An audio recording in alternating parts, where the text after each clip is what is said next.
Matchweek 35 in the books. Two teams vying for the title. Both pick up 3 points.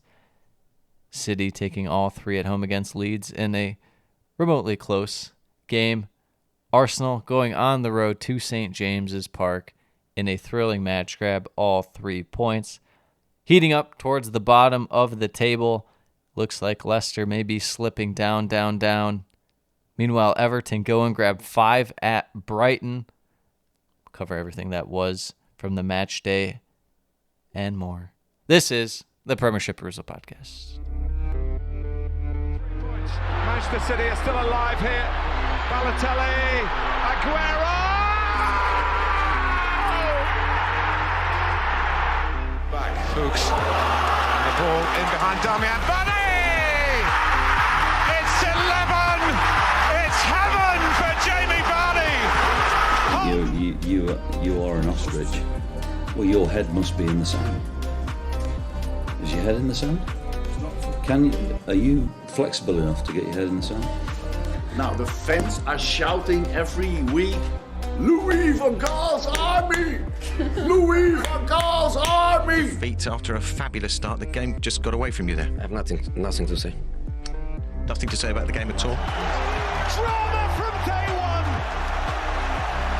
This is the league we want to watch!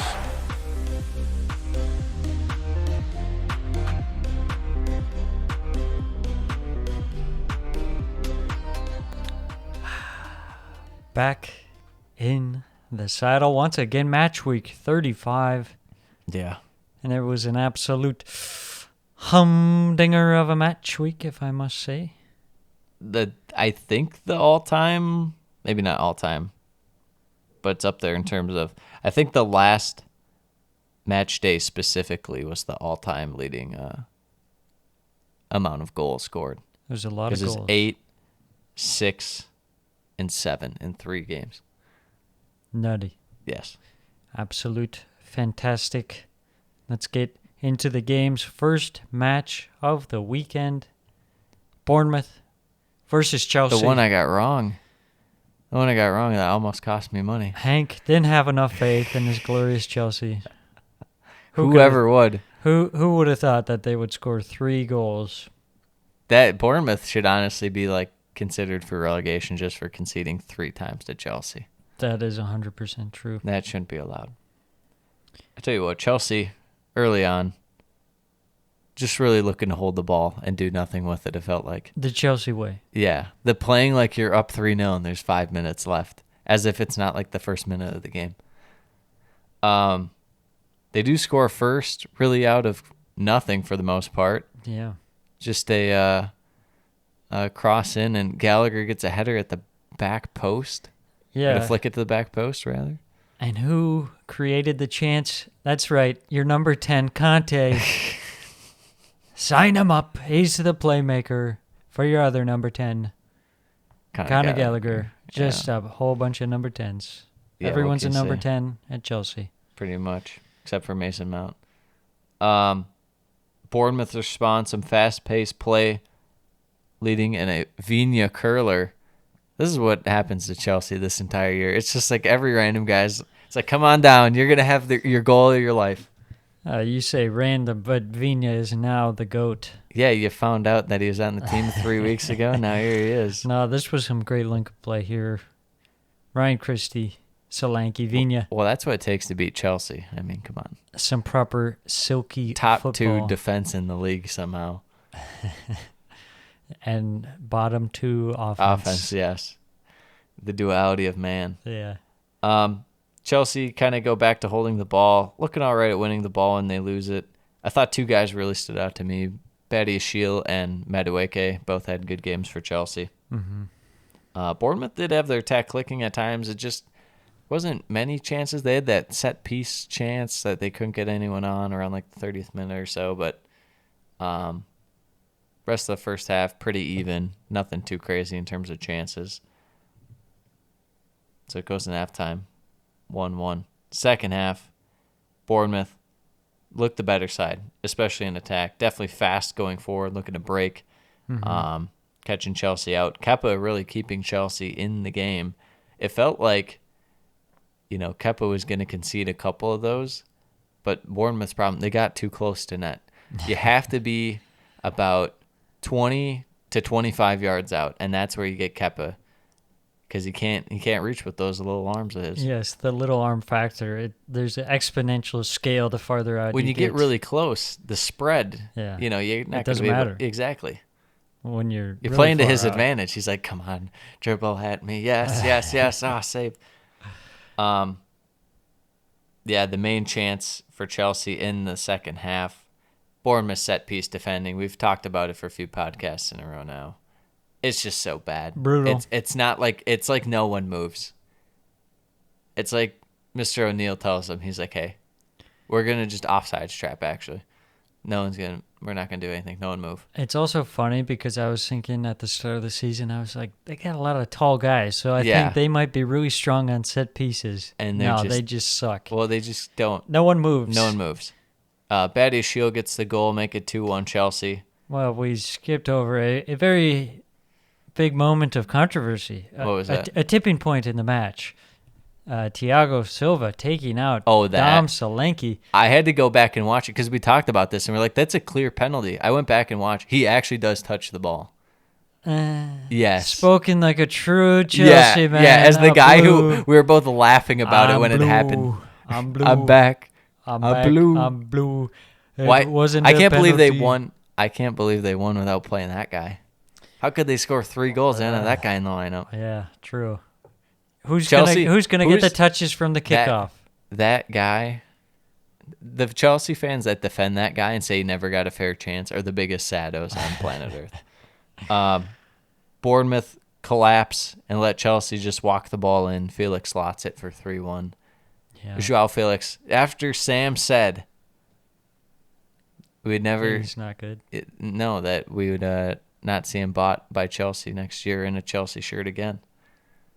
And now he gets a garbage goal against Bournemouth. Not really garbage goal, sealed the game, but Yeah, this game definitely could have gone differently. Bournemouth had some big opportunities to either take the lead or equalize. mainly that Dango chance on the Dango, 70th minute or so. Yeah, 79 minutes in front of goal from the corner. The finishing wasn't there for Bournemouth. They played They've used up all their wins. pretty decently at kind of in the first half of the second half. Yeah, no, but I they thought just so. couldn't get the goal. And Nope. and then Chelsea capitalized on it for a rare time Yeah. and scored a couple goals. Very un-2022-2023 Chelsea-like by Chelsea. Yeah, it was not very Charity FC-esque. Yeah, very messed up. Moving on. Did you have any other takeaways from that game? No. Good. Yeah, moving on to Manchester City versus Leeds. Big Sam This game in charge. This game should have been like 5-0 at least. It should have been. Yeah, first match in charge for Big Sam, trying to work some magical bus parking. With Leeds' terrible defending. Yeah, their defense is really bad. Game started off Robles, big save on Holland. Then you got Gundogan with a couple goals. Yeah, it's just, as expected. Carving up Leeds. Just doing whatever they want. Of course, Gundogan, fantastic. Fantastic. Mahrez. He's with the best assists. Algerian we've seen. He's the best.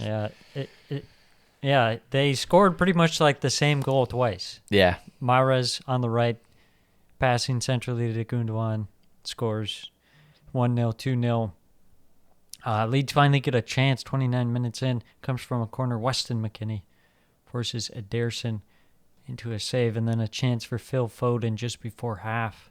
From the volley, goes high and wide. Yeah, I thought obviously Holland was off in this one, to say the least.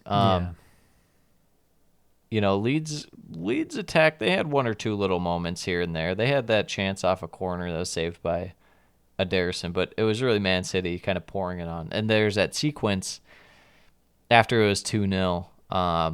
It was like 3 or 4 chances. It was like Foden, Alvarez, I think someone else. There was a goal cleared off the line. It was nuts. Yeah. Holland could have had a hat trick Yeah. in this one. He was looking. What can you say? Pretty rough. Holland doesn't show up in big games. Am I right? Yeah, he's overrated, I think. How about Joel Robles dropping the ball and almost conceding like right before? That was a Bobby Sanchez moment. Something about Spanish keepers and dropping the ball. Something about Leeds keepers and just being shit. It goes into halftime, 2-0. Second half. I thought Leeds had a little better shape. Not Yeah, much. it But was a Man City little is still better. playing better, but yeah. Still, Man City in charge. Holland, yet another chance. Hits the post. Hits the post. Mara's free kick that like somehow didn't go in. Yeah. Almost got it in at the near post. Then you got to get into one for the hat trick. Then Struijk commits a foul on Foden.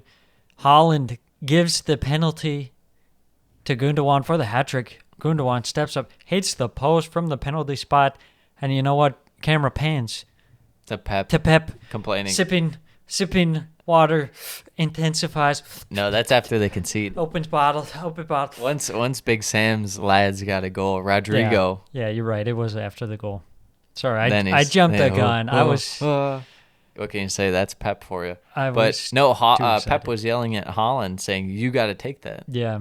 You got to take that." It's like I get it in a sense, but if it's someone other than Gundogan, I mean, Gundogan's a good penalty taker too. Yeah.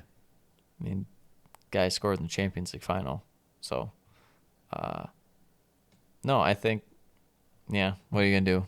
You're the top striker. You're the best, having the best striking season in all Premier League history. You probably should take it, though. Yeah. But Rodrigo, can't glance over that. If they have him for the Rodrigo. whole year, Yeah. if we had, I would love to see a simulation. Rodrigo, healthy full year versus Ollie Watkins, not under Stevie G full year. Come on. Yeah. What are the totals? Run the numbers. 27 versus 24, probably, somewhere around there. Yeah, I'm thinking 35. Give him Holland numbers. Yeah, Rodrigo breaks the record, but he's behind Holland, so he's second. Yeah, some weak defending from Manuel Akanji on that play. Yeah, And that lackadaisical. was when the water sipping intensified. Yes. I jumped the gun, but it did happen. Classic Pep Guardiola. Was not happy. Leeds pushed for the equalizer, but unable to find it. Yep. Man City squeak out a 2-1 victory that really shouldn't have been anywhere near close. No. But here we are. Should have been a good old 5-1 special. That's the Big Sam factor, is that they made it somewhat close. His soccer IQ is on the level of Pep and Super Mick and anyone else, And even Jurgen Fat Frank. Klopp. Fat Frank who saw football. And even Didi Hamann, No one's on that level. the true GOAT. So, City march on. First place. Onwards to their title again. Now we have to talk about Sam's favorite team, Roy Hodgson's Palace, who are back to being Roy Hodgson's Palace.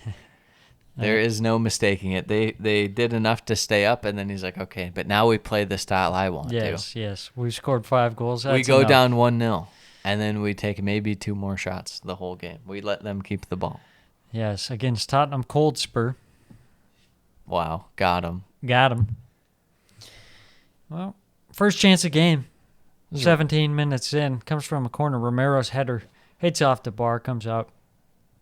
A couple chances for Tottenham. Højbjerg has one that goes over, not very close. Tottenham just kind of getting the ball, spamming crosses into the box Yes. to pretty much no avail. Yeah, you just got to, the idea is you let your guy Pedro Porro cook for Harry Kane. Yes, exactly. And that's what they were trying to do. And finally, it does pay off. Just before halftime, Tottenham take the lead. Pedro Porro crosses to Harry Kane, heads past Sam Johnston to take the lead. On my fantasy Premier League team, and I had to I took Harry Kane out now for the rest of the year. I said that's his last goal. That's enough. I've seen enough of the Pedro Porro Harry Kane connection. Yes. Goes into halftime, 1-0. Second half, Palace looking better to start the second half. Zaha nearly curls one in at the top corner past Forster. Goes just over. And then Tottenham regain control of the game. Of course, more chances coming from Pedro Porro. He has a deflected cross that forces Sam Johnston into a save and then nearly scores directly from a free kick that was put in as a cross. Pretty much just the whole game plan for Tottenham is Pedro Porro cross. Yeah. Spam cross. Hey, man, he can swing the ball in pretty good. He sure can. And then 75 minutes in, Romero plays a long ball up to Son. It was through on goal. Sam Johnston makes a good diving save after coming off his line. Crystal Palace makes somewhat half-hearted attempts to grab an equalizer. Not really. Didn't really come close. Maybe quarter-hearted. Quarter-hearted. Yeah. Finishes 1-0 full-time. Not the most convincing of That's the victories. Tottenham way. That's the Tottenham way. That's what they do. I have nothing to say about that game. That game Yeah. that was a game in the history of the Premier League. It went about as expected. It indeed was a game. Moving on to the next one. A big derby match. Wolves versus Aston Villa. Sam, ye have little faith in Wolves. Hank is prophetic. With my eyes wide open. Hank sees all. Hank's got the third eye. Diego Costa's third eye. Diego Costa's third eye. Absolutely. That can't be the name of the pod. Insanity.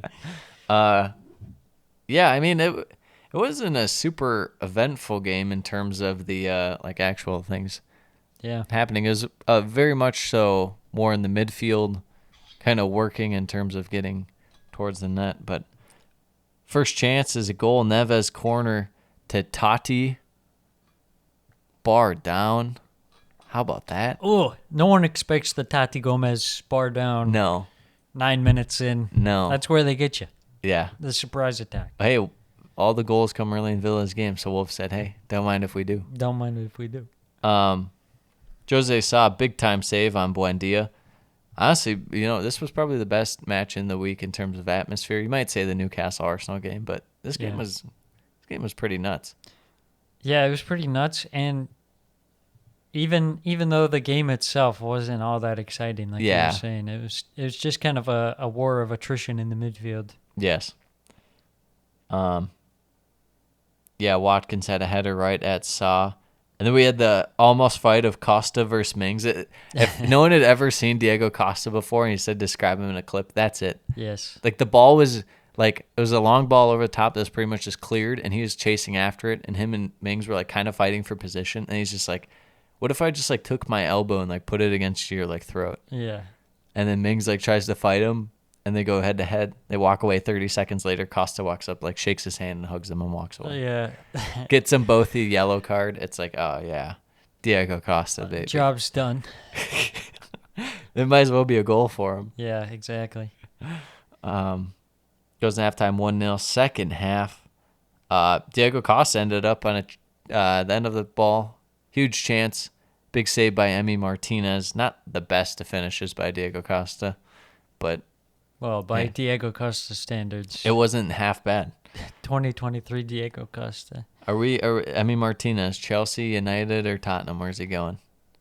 He seems like a United kind of keeper. That's what I was thinking, but they have De Gea. But for how much longer after this game? We'll talk about David De Gea later in the podcast. Villa looked a little faster this half in terms of their build-up play, kind of pressing it. Yeah. Wolves surprisingly kind of really looking to counterattack more times than not when they have the ball, which you don't really ever see them do that all the time, especially at home, but given their lineup that they had out there. Mm-hmm. I called for the Traore brace and then the Traore single goal for Villa, and they're both out there at one point. I just want to give a special side note. I went to the Twins-Padres game yesterday. Yeah. I saw one soccer jersey the whole time. Yeah. And what was it? It was an Adama Traore, Wolverhampton. Wow. If you had said a Spain kid, I would have been even more impressed. I saw a guy walking on the street the other day in one of the Villa training quarter zips from last year. the like Stevie G. No, it was before. Well, I guess it was that same year, but it's the one Craig Shakespeare always wore. And it was like olive green, military green, and then like light blue. Yes. He was walking his dog. I'm like, of all respect the the Villa. Why would you buy that? That's so literally ugly. the worst one. Ugly as hell. Uh, Wow. Are you sure that wasn't our good friend Plumber Joe? At it the might game? have been. It could Might have have been. Yeah. I think the biggest chance the second half came as for an opportunity to equalize, and Mings just skying that chance off the free kick. He was in. I don't even know how he. I don't know what happened. Brutal. There wasn't even anyone near him. Yeah, He had like two yards on like him. Saw was coming at him, but he wasn't getting there. He was gonna tap it around him or between his legs. Instead, he's like, "How about I power this from like the 6-yard box?" Absolute Terrible. shocking finish on that one. Wolves with the big 1-0 victory. Something about Wolves at home. I'm telling you, Something road about team. Wolves on home. They're like a slightly less version of a slightly less extreme version of Forest because they're not as good at home, but they're not as bad on the road. Yeah, that's true. That's true. Disappointing for Villa.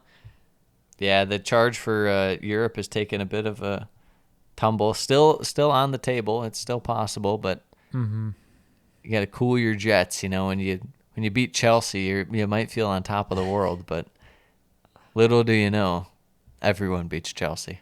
Yeah, that's true. Except Bournemouth. Yeah. Chelsea did the double doubled over the Bournemouth. Get Did them they do the cup. double over anyone else other than Bournemouth?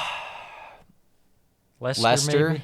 Leicester, let me pull up the table here while you get ready for the next game.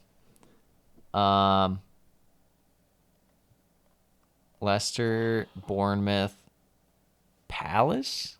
They won with Potter at Palace. I don't remember them playing Palace at home. I don't remember that. I've wiped my memory of any Palace or Well, any, they lost to Southampton games. twice, and Arsenal drew with Southampton twice. So these are Southampton all bogey team for Arsenal. clearly. All right, moving on. Liverpool, Brentford. Liverpool versus Brentford. The battle of teams that like to score from set pieces. Yeah. And that's exactly what Liverpool did shortly after a corner 13 minutes in. Fabinho finds Virgil van Dijk up from the previous corner, squared the ball back across goal to Mo Salah, bundles it in with really a terrible finish. It was weird because it wasn't really a set-piece goal because the set piece got cleared, and then they immediately sent it back in, and Van Dijk was on, heads it across. Yeah, Salah didn't make a good connection. It was trickling in, and then he just ran at the ball. He's like, I'm just going to sprint at the ball, and it's going to get off my body. I'm going to body it in. Yeah, Liverpool were on the front foot in terms of possession early on, but, Brentford's defense this game, not that great, kind of sitting back. Yeah, overall, I wasn't really impressed with Brentford's performance. No, they were pretty conservative with it. Yeah. Few and far chances in between from Brentford. Some counterattacks were there. Yeah. But nothing crazy. We've seen what Brentford kind of do in these games. They tend to load up the midfield and kind of sit back and look to counter. The only team it didn't fully work against was Arsenal early in the year, but hey, not much works against Arsenal early in the year. So, but this game was more, I don't know. Is it really loading up the midfield if you have the wing backs, but they're just back anyways? Yeah, I don't know. Not really. So, it was more just Liverpool dominating play, yet still not really creating chances. yeah. They looked good up until the final third, and then Liverpool, they just kind of fell apart. Ever since they've kind of turned the corner and started playing a little better, getting results, it's really just they're going so slow in terms of we just can't open up too much because we know we're going to get countered immediately. And I mean that involves Trent just going way up the pitch, just pretty much like RCM, or LCM rather. Yeah. And you just have Fabinho drop all the way back. It's Fabinho, don't even think about touching the ball. Yeah. Speaking of touching the ball, Habibi of the Darwin variety with an absolute shank. But these chip passes from Liverpool were pretty nice. That's what they had going this game. Yeah. Alexander-Arnold absolutely dishing the balls up. A couple chances before halftime for Brentford. First one came from a free kick. Ivan Toney going with the low free kick. You don't see that much. Fizzes it just wide. And then a minute later, Brentford hit quick on the counter with a great ball up from Ivan Toney to Brian Mbumo, who does well to finish, but was offside. Yes. After kind of a somewhat choppy first half, Liverpool goes in halftime 1-0. Second half, chances very much few and far in between. Brighton kind of start off the half the better side in the first 5-10 minutes. Fades. Liverpool just have this thing of kind of like zapping all momentum out of the game and like bringing, I guess it's not really fair to say like bringing the opposition down to their level, but they don't allow the other team to really get that many chances. Yeah, unless you're just Tottenham and you counter every time. It's weird because they like simultaneously take the sting out of the game, but they also don't really close the game. Yes. So, there's always an opportunity for an equalizer. Yes. Alexander-Arnold with one of the few good chances in the half. I thought where the game really kind of turned was Brentford was able to win free kicks. We've seen at times Liverpool just be able to be exposed on these set pieces, but Brentford not able to execute on their set pieces this game. Yeah, for sure. They got plenty of them. They'll probably be pretty disappointed with how they executed those, not even really testing. Getting a shot or anything on a lot of them. Yeah, barely getting anything on target, really. So, disappointing from Brentford. Liverpool, again, get another victory as they climb up the table towards possible Champions League. Man, you bros. Finish. I don't feel so good. Manchester United slipping. Moving on to the Sunday matches. First up, Newcastle versus Arsenal. The big one at the top. Second versus third at St. James's Park. Always going to be a absolutely difficult match. Arsenal. Oh, finally. Arsenal playing Newcastle United. Go on. A very decent Brentford side. Against a very decent Newcastle United side. I don't know why I said it like that. It's posh John Morley. Yeah, posh. This one got off to a fast start. Newcastle. Murphy hitting the post right off the bat. Right off the bat. Newcastle was just all over Arsenal in the first 15 minutes. Yes. Kind of levels out Arsenal, able to kind of get possession deep, and then just really, not really against the run of play, you wouldn't say, but at that time, grab a goal. Martin Odegaard with a little banger. Yeah, it was kind of like his goal last week from outside the box.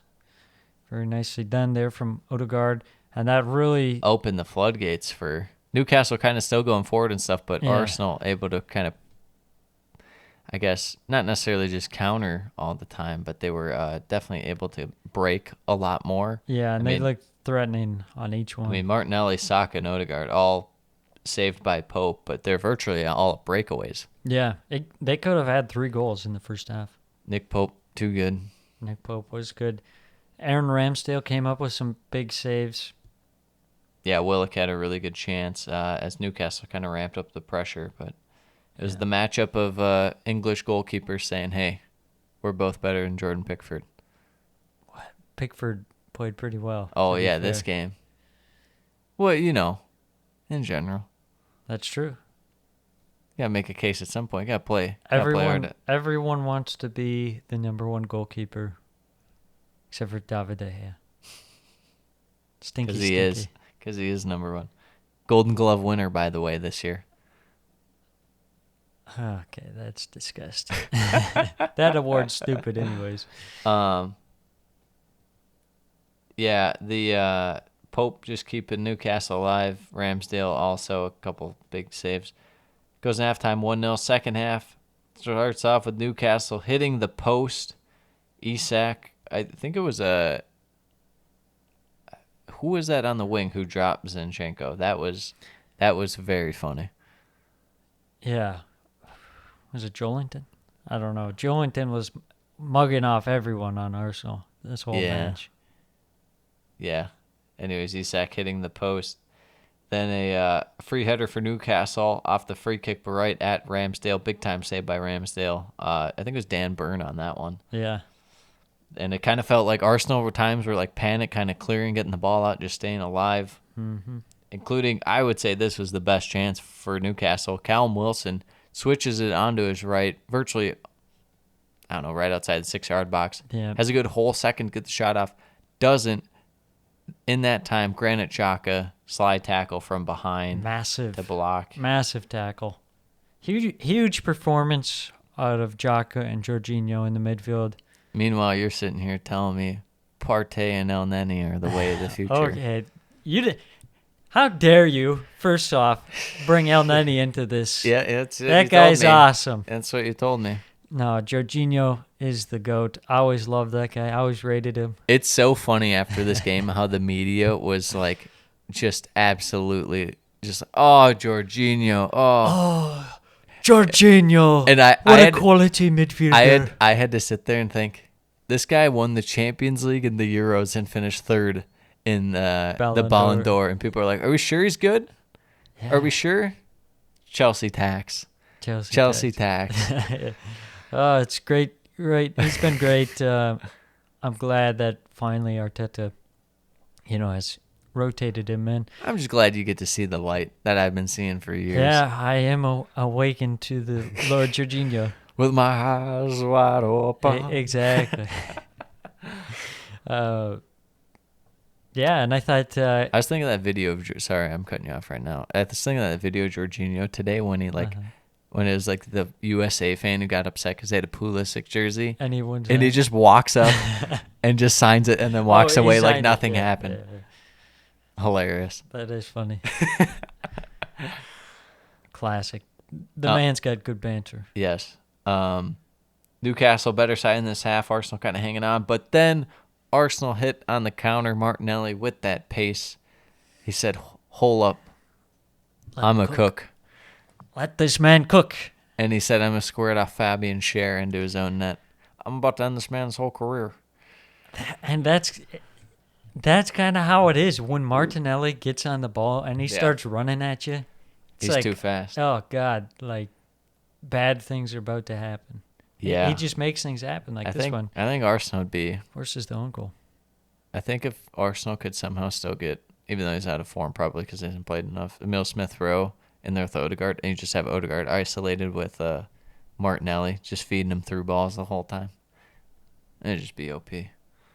Unstoppable. Who needs defense? You don't. You don't need defense when you're Arsenal. Remember not long ago, Sam, we were saying, where's the attack? We have horseshoe ball. Yeah, I do remember horseshoe ball, and I don't miss it. Yeah, a couple chances for Newcastle at the end, including Saint-Maximin. The good shot that was saved by Ramsdale. There's just no way Ramsdale's being beat on the day. Yeah. Ends 2-0. Gotta say, another great performance from Kivior. Yeah. I mean, this is a huge match to come into. If you lose the title to City because you played your guy, Rob Holdinho. See, but that's the thing, though. I think the criticism is justified for Arteta not making these changes sooner. Yeah. Because we could see him. I mean, get him out. Rob Holding was looking shaky. Out. Thomas Partey was looking absolute fat dog bad. water. Leo Trossard sitting on the bench. Yeah, you got to know to play your informed guys. It doesn't matter. It's not like Partey probably has a good effect over the locker room and stuff, but it's not like if you were to take Ramsdale or Saka, the main guy. Yeah. It's not like if you took him out. Saka hasn't been playing that well lately. You can't drop him. You could drop Partey. Yeah, for sure. In terms of there's just certain guys, no matter how bad they're playing, you can't really drop because of stature in the locker room. I don't think Partey's there. But what do I know? Yeah, Arteta, definitely one of those managers that has his guys. Yeah. Likes playing the same. Aubameyang, Lacazette. Yes, exactly. So anyways, Arsenal win 2-0. I think best performance of the season for Arsenal. I mean, huge result going away to St. James and getting the clean sheet. Huge result. Huge. Despite the fact that, the season Huge. is over at this point, but still It's over? I didn't know that. shows good signs I of can't believe progress. there's 3 weeks left. Yeah, it's gone by fast. I think they should just call it stop the count. Stop the count. Someone who might be saying stop the count, Manchester United. Say face off against West Ham United, the battle of the Uniteds. I'm getting to the, if we're making a Chelsea comparison right here, the Tommy Tuck, Graham Potter level with Mr. Ten Hag. Is the fraudulence radar ticking? Oh, it's like Chernobyl levels of like radioactive right now. He's like, how about Wout Weghorst? And I would turn to him and be like, no. Why? Actually, no. Why, yes, I do appreciate the Wout Weghorst number 10 role. What the hell's going through his mind to throw that guy out there? He doesn't do anything. He doesn't do anything. It's a waste of space. It's a waste of a guy. You know what I got a kick out of? Wout Weghorst wants to come back. I did see that too. That was funny. Yeah, dude, I would too. Sure you do. I'd rather be playing for United than freaking Besiktas. I think that Tom Heaton, now I think, is with the team this year, had more of an impact than Wout Weghorst. Yes, I agree. And if Hank was clairvoyant about the Wolves match, I mean... Oh, you had West Ham. You called Ben Rama's goal. You called the result. We said Moyes had never beaten a top 6 team before when he was at a other 14 team. And you said, hey, how about now? How about now? How about a 1-0? How about Ben Rama getting the goal? Ooh. Whoa! We got a guy who's a gypsy over here. In a good way. Let's get into Man U, Bruno, Anthony, Eriksson, all chances early on after some quick play, really exposing the wings against West Ham. Yeah, that first 15 minutes for United was like, man, they might win like 5-0. Yeah, they were just peppering the net. This just goes to show that the Man U experience is a circle. Yeah. Because they always end up having these where they're playing good, and then they have a ton of chances, and then they never score their chances, and the It's a looping, United circle continues on. And And then you blame Ronaldo. yes, very much to blame. What's not to blame is Man U turning the ball over in midfield and then Ben Rama on a counterattack, and then a shot behind Lindelof. And just, I don't know how De Gea, like, it wasn't even at the near post. Like, I don't know. It was a good, like, foot off the post. De Gea, like, it's like he tried to dive, but gravity got, like, He like ramped up or something, and he couldn't like, move more than, like, an inch to the side. Yeah, he, like, timed his jump, like, way too soon. And he's like, am I going to be over the ball? Is it going to go over me? I don't know what I'm doing. What am I doing with my arms? And it, like, slipped underneath, and I was like... He lost all control of his arms. Wow.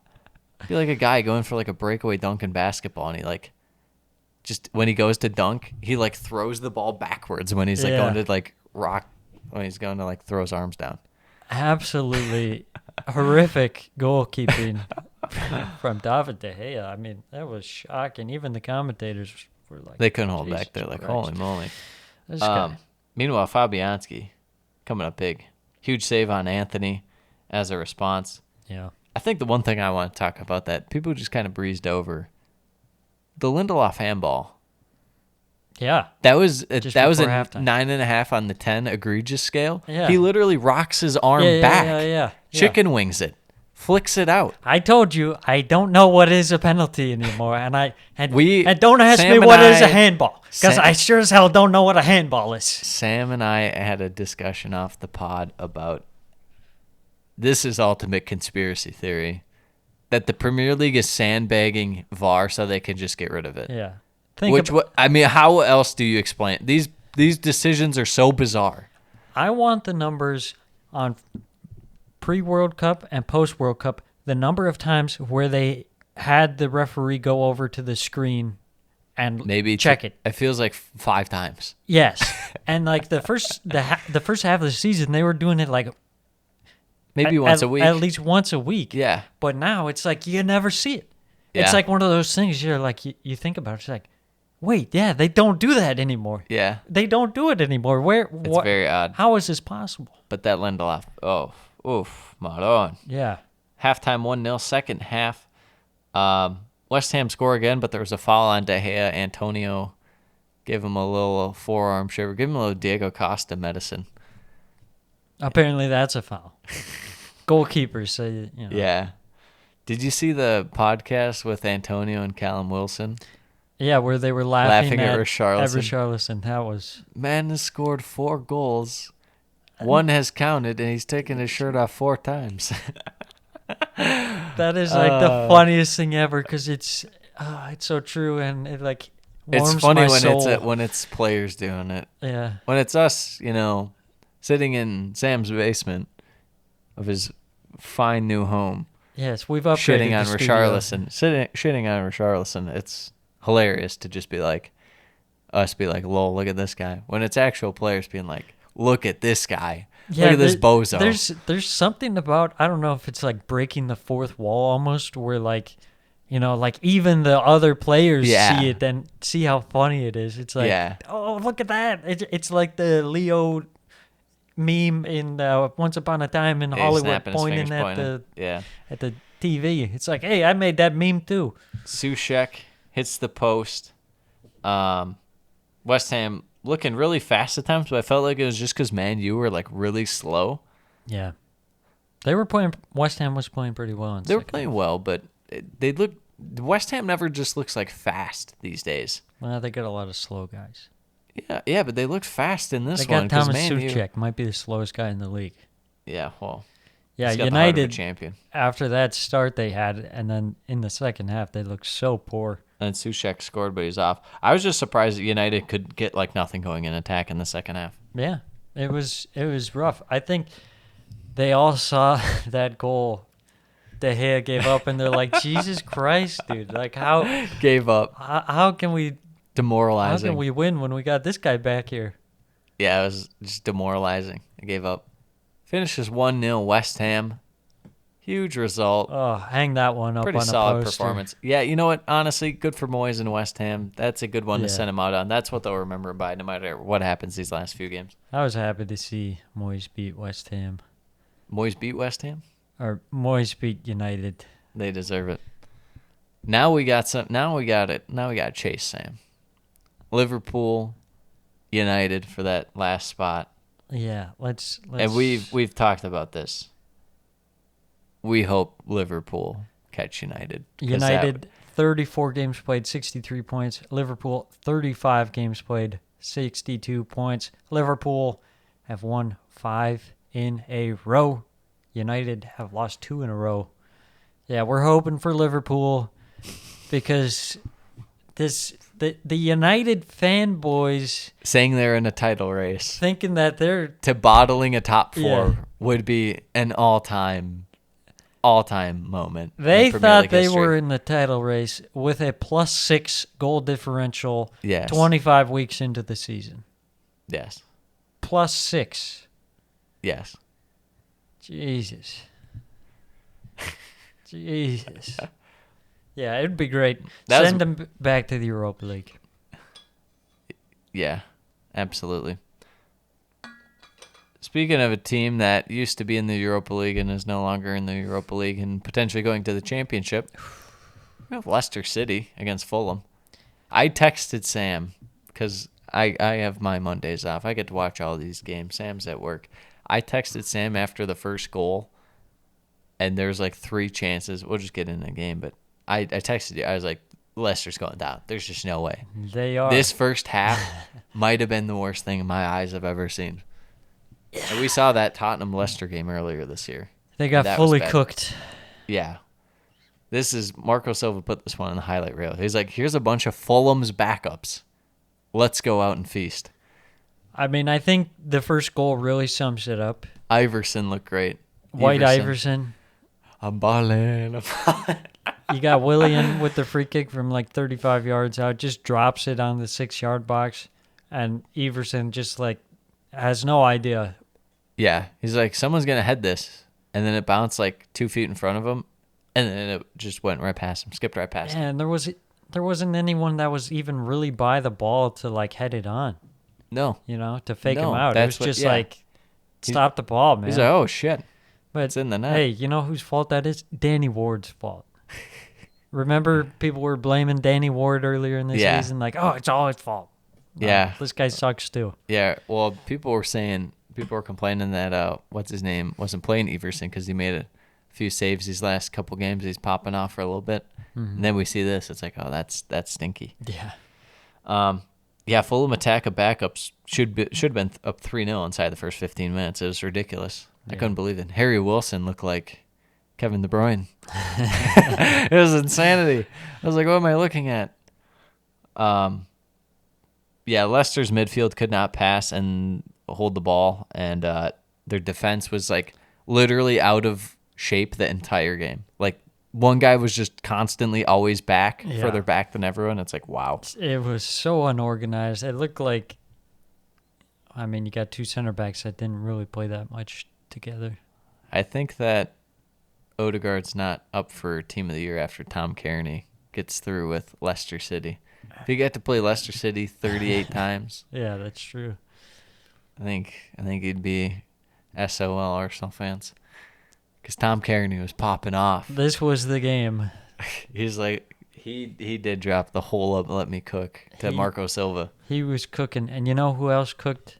Carlos Vinicius. Oh, yes. Splitting the crooked back line of Leicester's defense. Watching the, like, there's almost like the POV from like Harry Wilson's back, like looking forward, and there's just like in a whole acre of space, and he's like, he just had to tap it forward to Vinicius. And then you have Everson who comes out and like dives the wrong way. Yeah, he like pre-dove and we went the wrong way. Again, that's Danny Ward's fault. We should know better. Oh man. Leicester looked a little better after going down 2-0, but they didn't really do anything. Yeah. Soon enough, it was 3-0. Yeah, 3-0 just before halftime. Well worth play from Fulham. Leads to a great shot from Tom Kearney Yeah. for the 3-0. Halftime 3-0. Second half, this was the best moment potentially of the entire month, and it should be clipped. When Fulham scores their fourth, the announcer goes, "I think this one is over now after 4." Yeah. I didn't know You that. don't say. I think it was over 11 minutes The 10 in. minutes, yeah. I think at the 10-minute mark I would have called it. Yeah, who got the fourth one? Was that That was also Kearney? Kearney. That was his second. Tete. Yeah, the on the cutback run. pass. That was a nice pass. This was the Tete derby. Yeah, it was. But Tete doesn't get to play anymore, the Brazilian one. Yeah. Yeah, this goal, the way that Fulham made 2 or 3 passes on this, and then they're like, oh my God, Kenny Tete's wide open up the wing, and he Just ran run. for like 40 yards. Yeah. What was that? Leicester, come on. You have no width. So bad. Uh, It was a nice first touch and shot for Tom Kearney. Yes. For the brace. for sprinting in. Then you get the Harvey Barnes.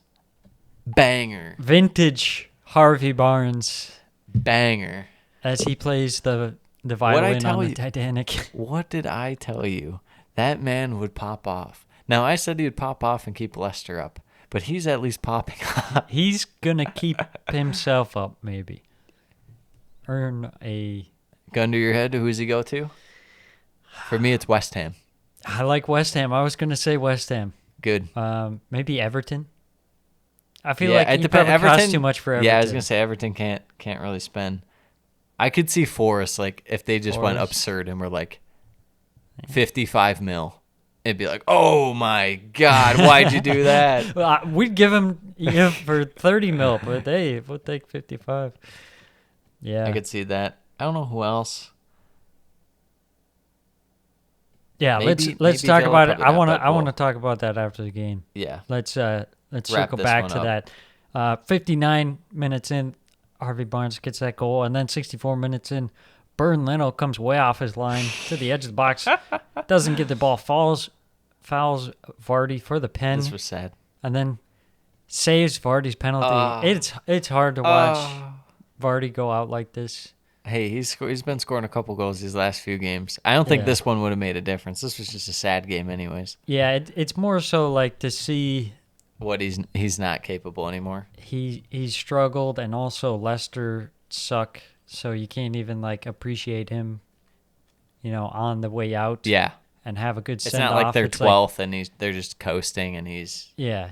You're like, oh, there's Jamie Vardy, he's done. Yeah, that's nice. And we can all be happy. Yeah. No, now it's like beating up an old man and sending him to the championship. And it's like, man. Sadness. That's rough. What if he didn't retire and he stayed on at Leicester? He's like, I'm playing in the championship Grinding next year. the championship. He's plays like, all run it back. 48 games. Run it back. Yeah, but Leicester did get a... Oh, there's actually another goal in between. Lord William. Yeah, too good. What Arsenal and Chelsea in the mud, letting this man go. Yeah, where was he at Arsenal? He wasn't ripping these 25-yard screamers, that's for sure. Yeah, truly Tottenham in the mud for never having the Willian experience. That's true. Good or bad. Maddison gets a penalty at the end, makes it 5-2, and then Harvey Barnes, another one. Yeah, Shane Duffy getting in. And then proceeds to just head the ball away. Big ups. And give it away for a goal. Brighton, you've come so far. Yes. Not having to play that guy. Finishes 5-3. What do you want to talk about, Harvey Barnes? I was going to say, Leicester, is this the best squad to get relegated? No. Who's better? No. There has to be one from like a while back. I just feel like maybe in the last 10 years, times, last like 5-10 years, probably. This is like a respectable squad that has like super underperformed. I mean, you think of all these players. They got like Maddison and Harvey Barnes is decent. Obviously, Jamie Vardy is a little bit washed at this point, but like Tielemans can be good. Dewsbury Hall can be good. I'm gonna cut you off there. You name what, 4 or 5 guys? How many of them are defenders? Hey, I'd take Harry Sutar. He was not out there this game. I know. Give me. I'll take Christensen. Okay. He could be a decent. Maybe. Well, he got thrown into this mess. Yeah. Wout Faes, we've cut you off when she got own goals. Yeah, I'm not taking. Did I send you? I sent you their wages, right? Yeah. Ryan Bertrand's on like $90K. Yeah, and that's the thing too. That's nice. It's like, this is concerning. Yeah. Well, they just spent $100 million on a training ground. They spent a whole bunch of money. They're probably going to have to offload a bunch of these guys. Yep. And have to restock with some championship tier guys. Some nobody guys from Austria or something. Those are the best, though. Those are the great times. It's just... You're going to be down in the dumps with Watford hanging out in like 12th place. I feel like they're either going to absolutely run the championship or they're going to go like Sunderland mode and get relegated. Could be close. I'd say Sunderland mode's a safer bet. I think that... I think they'll run it. We'll get to it later. You think they'll run it? I think they'll run it. Okay. But yeah, I just wanted to point that out. Like, man, the teams that have been getting relegated lately, it's like, yeah, I could see how they could stay up, but it's like Norwich, West Brom, not good teams. Yeah. Whereas Leicester has those flashes of like being a solid team. I mean, they almost made the Champions League 2 seasons in a row there. Yep. And just barely missed out on it. That's why you got to get in when you can. Yeah, I saw something right here. It was like the expected, the classic expected points. There's expected goals, expected points kind of thing. Yeah. It's fun just to see what it's looking like. But right now they projected that Leicester should be sitting at 43 points right now. Oof. Because their attack is good. They score a bunch. Their defense has just been so bad, so unorganized. Daniel Amarte, how dare you? The blood is on your hands. The blood is on the hands of Castagna as well. Stinky poo-poo. You know where it really turned for him? They're like, how about we spend money? And they're like, let's bring in Soumare. And that guy sucked. Yeah, he won the French League. He must be good, right? Yeah. Guess what? Go back in time. Show him the clip of the first goal in this game when he just tips over and loses the ball, and then they get scored on. Moving on. to what Maybe the advanced, strangest game in speaking this, no of the season. advanced stats, Sam. They show it. It was the most unlikely result of the year. That's what I'm saying. The weirdest game of the season. Yeah, I gotta pull it up. You eat time while I find this. It felt like a real fever dream. You're telling me I was watching it live. I couldn't believe what I was seeing with my eyeballs. We're talking about Brighton and Everton. Brighton versus Everton. I'm trying to find At the this Amex, thing, but I cannot. nonetheless. Hank's digging deep into the bowels of the stats. Here it is. I got it. Here's the most unlikely results. It's 1, 2, 3, 4. We'll just name the top 5. This Everton game: Liverpool, Bournemouth, Liverpool United, Newcastle 5, West Ham 1, Palace 5, Leeds 1. Newcastle Tottenham game, that was 6-1. City United 6-3. Fulham Leicester 5-3. Brighton 6, Wolves 0. Palace 4, West Ham 3. Brighton 5, Leicester 2. I wanted to say this too. You know why there's so much high scoring right now? These teams are just going for it.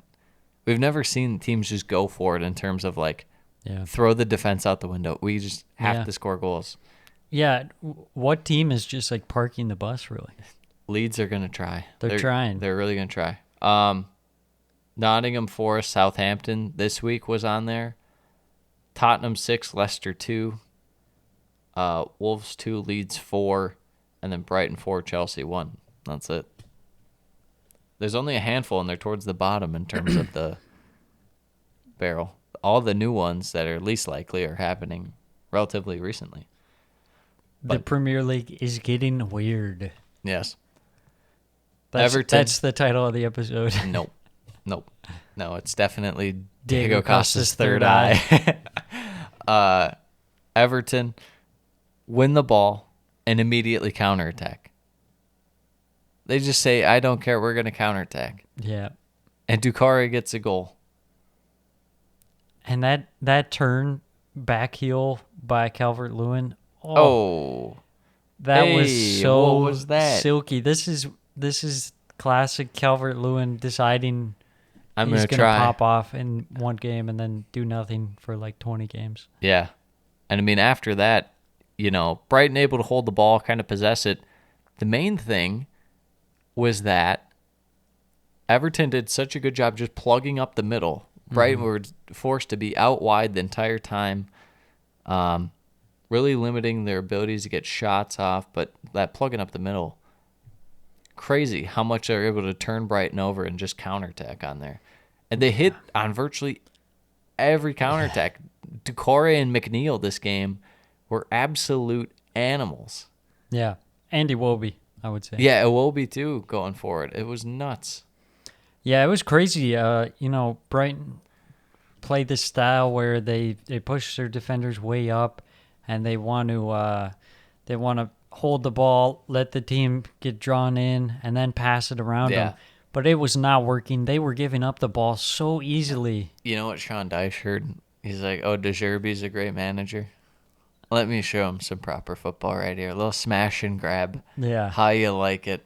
This was like the ultimate smash and grab. I mean, like every time Everton would just take the ball off a Brighton player, they're immediately sprinting.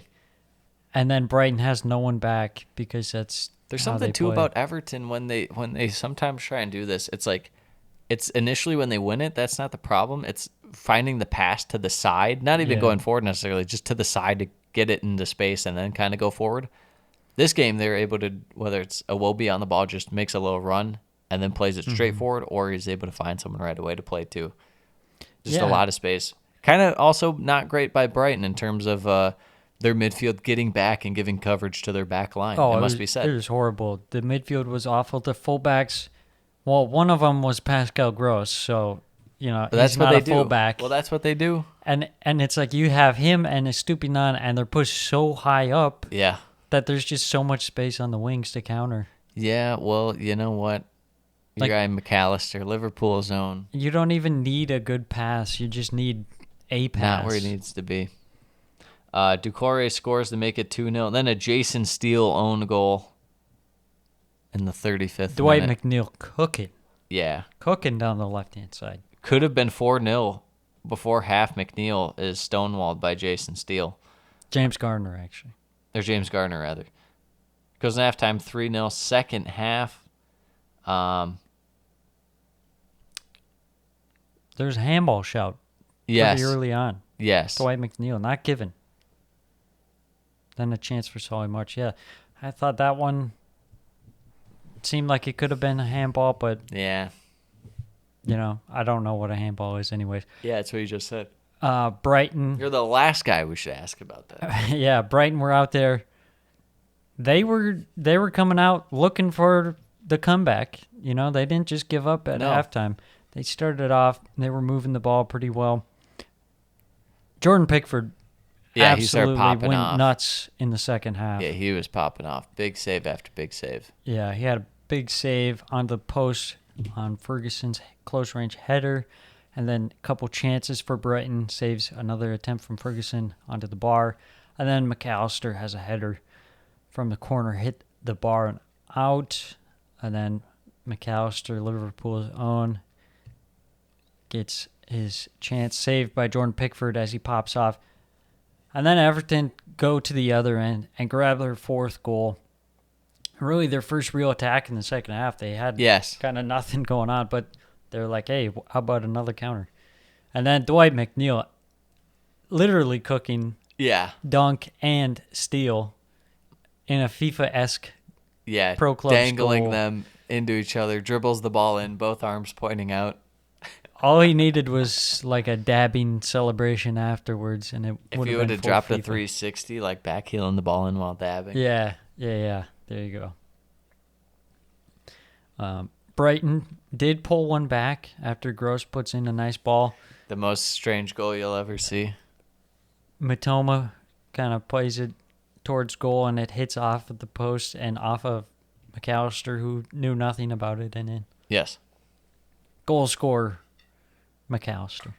Yep. And then just for the memes in the last minute of the game, Just a banger. Dwight just an McNeil absolute smash like a box of lemons.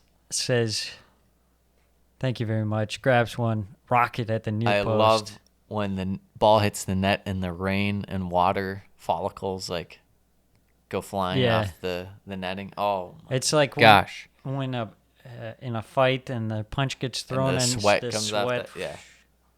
Jorge Masvidal getting knocked out by Usman. That was a while back, though. Come on now. We Yeah. only make Well, references that immediately just happened. I watched it. I I saw the sweat bounce off his face. Huge win for Everton. Sean Dyche, masterclass. Yep. I don't Pull it need up. I don't need no fancy Italians. I need Sean Dyche. Sean Dyche. Oh, I thought that the lads they play real well today out there. I thought Dwight was able to get the ball forward. We were able to win the ball. Can of worms for the lads in the locker room. On the coach. Cans of worms, all right. Go on, get in there. Get in there. Everton, huge boost to stay up. See, this is why you have to have faith. You were just what I needed. This is why you got to have faith in Sean Dyche. That's true. Keep the faith. Last but not least, the 6-pointer of the weekend. Nottingham Forest, Southampton. This game, I tell you, it played out pretty much to a T as to what you would have thought. I texted Sam right before the game. I said, Sam, I think Saints are going to win today. And then they had an amazing chance inside the first 5 minutes for Che Adams, and he didn't score. And I said, Sam, Che Adams can't score. They're not going to win today. That's true. And that's precisely what happened. Southampton starting off well. They're treating us before they go away for a long time. They're just like, let's hold the ball. Let's get some attacks going. Let's not get any shots off because we're Shea Adams. And then Forrest are like, hey, let's hit on the counter. Brennan Johnson and Nwani absolutely cooking. Little tap in, Ruski. 1-0 Forest. And then 3 minutes later, Forest go down again. I wouldn't say really possession, but a little passing sequences here and there. Nice little flick by Danilo to get it elevated. Wani on the turn, too big, too strong. Nothing Southampton's going to do about that. What a take. They go up 2-0. Southampton players yelling at each other. And then here's where Forest lost the plot. They said, let's hold the ball. And as soon as they held the ball, Sam, Southampton broke on a counterattack. Stu Armstrong and Charlie Alcaraz with the goal makes it 2-1. And I was thinking about this the whole time. I was like, if Southampton had a striker, I just feel like they might not fully stay up, but they'd have a better chance. Yeah, they'd have a much better fighting chance. They just have to rely on Chuck Alcatraz and Stu Armstrong these last 4 games. Yeah, it's like, what Che is Adams, that? What a Trash. regression. Holy moly, trash. Yeah, people blaming Hans like it's Mr. Hasenhudel's fault. Right before the stroke at halftime, Gibbs White gets the penalty, slots it home, goes up 3-1 in half. Second half, Lian Cow comes out, gets a goal. The blonde bombshell, he got subbed on for, I want to say Bella Kochup, who got hurt. He pulled the hammy as Force were on the counter in the first half. Tough scene. 3-2, and then Danilo scores again. Nice little. There's something about Force scoring, and it's like when it's going in and you see the crowd just about to get hype, you just love to see it. It's good energy. Yes. It's a good meal. Force were going to add a 5th, but it was offside, and then potentially the last goal for Southampton, for James Ward-Prowse rather, potentially Southampton too, I suppose, in the Premier League, slots it home, finishes 4-3 Forest. It really just came down to Southampton holding the ball, but they don't have any defense, and that plays right into Forest's hands. Not good. Not good. When you score 3 goals, Southampton, you got to be getting something out of the game. Saints fans turning on James Ward-Prowse. What are your thoughts on that? Oh, man. That's where we're at. Absolutely brutal. I was thinking about this, too, for Southampton. The 3, because technically they're not down, but they're effectively down. If you'd said the 3 reasons why they went down, what would you say? Just out of curiosity. Southampton going down. Yeah. Number 1, Che Adams can't score a goal. That's what I had too. No striker. Number 2, their defense sucks ass. Okay. Number 3, they give up the ball way too much. Yeah. No, I had that too. And you know what I was thinking? You're going to call me, say I'm a fan of this guy now, but they just never even remotely replaced Romeu in a sense. There it is. I never thought I'd see the day Hank wishes Romeo was back. Oh my gosh, I didn't either. The thing with Lavia and why I'm confused that these teams are supposed to go 50, 60 mil on him, he's not really a 6. He goes forward way too much. He's not a 6L. Yeah, he goes forward way too much. He's more of a 10 than a 6. Yeah, probably. No, he's forward way too much. He's just an 8. And this whole thing about Prowse not having goal contributions this year, they don't have just a rock back there. So he's, being a smart player he knows he's going to have to hang back and try and help out as best he can. Yeah. But I did like when they switched it up and they had Ward-Prowse as just a 10 and forward, you had to have him forward. See, that's what they should have done. They should have been going for it the whole time. But instead, Ward-Prowse knows he's like, well, more of an 8 anyways, or maybe even a wide midfielder. But he's like, I got to help out defensively. But that's just not. There's no point. Their defense was just always bound to be shit. They should have just stuck Lian Cow as DM. Yeah, and saw what happened. Yeah, no holding midfielder, no striker. You're not. Yeah, it's not going well. I was gonna say more than the defense. They had goalkeepers the last few years and they rotated and they're subpar. But at least, once in a while you patch together some performances. They just stuck Bazunu in this year, and he sucked. And then as soon as Bazunu had like 1 or 2 games that were all right towards the end, they pulled him for Alex McCarthy. I was like, what are you doing? It's too late in the season to try and pull the Alex McCarthy lever. Come on. Yeah. So Southampton really asking for it. I think, they brought in some of the younger guys in the window in the winter. Alcatraz says he's staying. The Suleimana, there's a chance they could bounce up with the right managerial appointment. I feel like they could have stayed up this year had they not went Nathan Jones. Yeah, that's a head scratcher.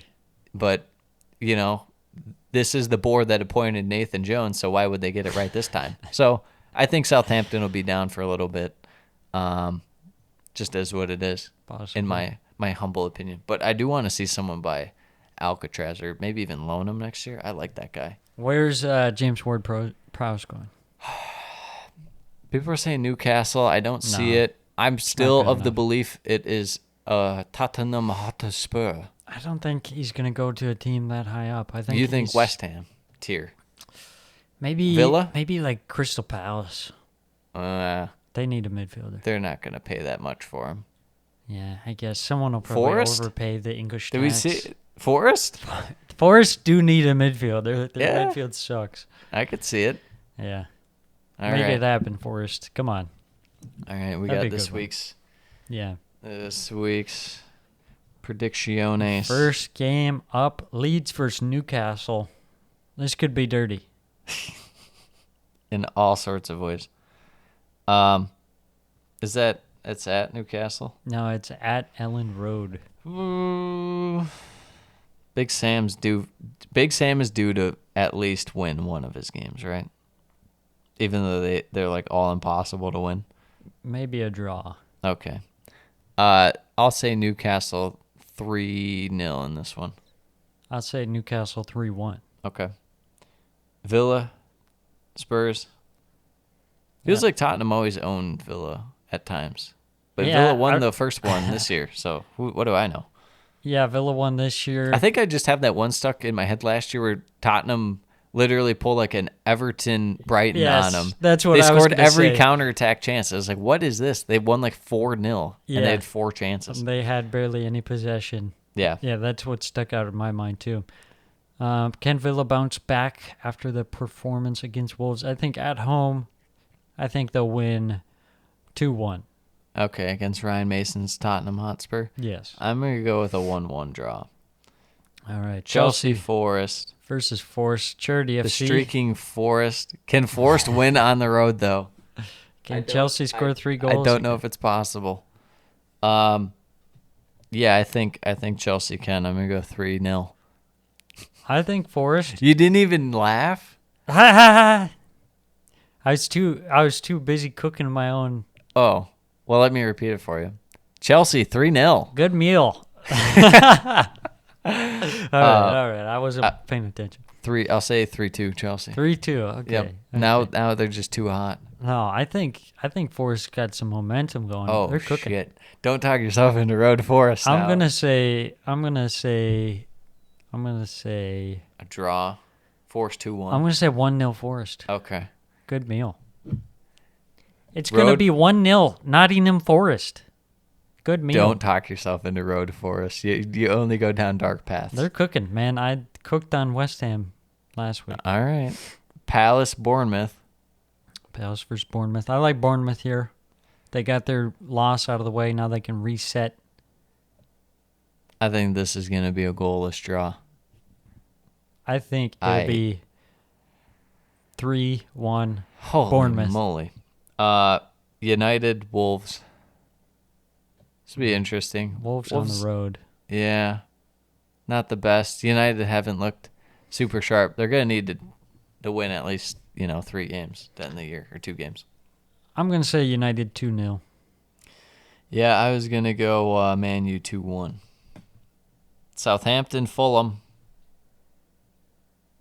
I feel like we could see a high-scoring game in this one. I'm going to go 3-1 Fulham. I'm going to say 4-3 Wow. Fulham again. Again. Brentford, West Ham. Little London derby. Yeah. Brentford have been looking a little meh. West Ham got the dub over Manchester United. I'm going to say a 1-1 draw. I'm going to go with a 2-1 Brentford victory. 2-1 Brentford. Okay, Everton, Sean Dyche. Come on! Come on, Sean! Come on! They unfortunately just had their win-gasm. Yeah, they did. They blew their load. Now here comes 5-1 Erling Haaland on your head. Yeah, that's probably... No, I'm gonna say 2-0 City. I think Goodison will be a kind of tough place to play. It's always rowdy, that's what they always say. The cliche. Yeah, I think I agree with I think that. City just has Champions League on their mind right now, so they probably won't be playing as well these next few weeks. But I think 2-1 or 2-0 City rather. Yeah, I like 2-0. Arsenal, Brighton. Brighton's mugged Arsenal off at the Emirates before. That they have. The Chris Hughton Brighton, I believe. But Arsenal's mugged off Brighton at the Amex, so... Yeah, but this goes one's around, comes around. Yeah, this one's at the Emirates. Yeah, it is. I'm going to say 3-2 Arsenal. I'm gonna say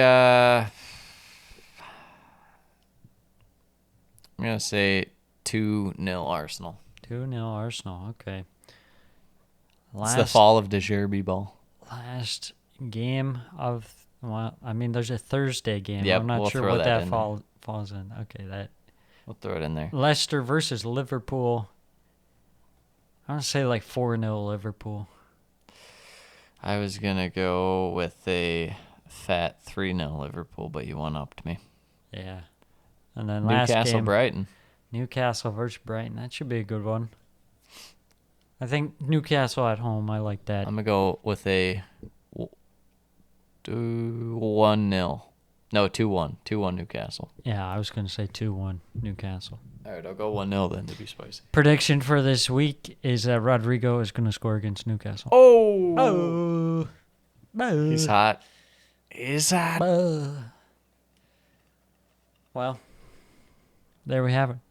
Another show in the books. We're almost towards the end of the season, folks. It's almost over. Keep believing, not only in your club, but in our podcast.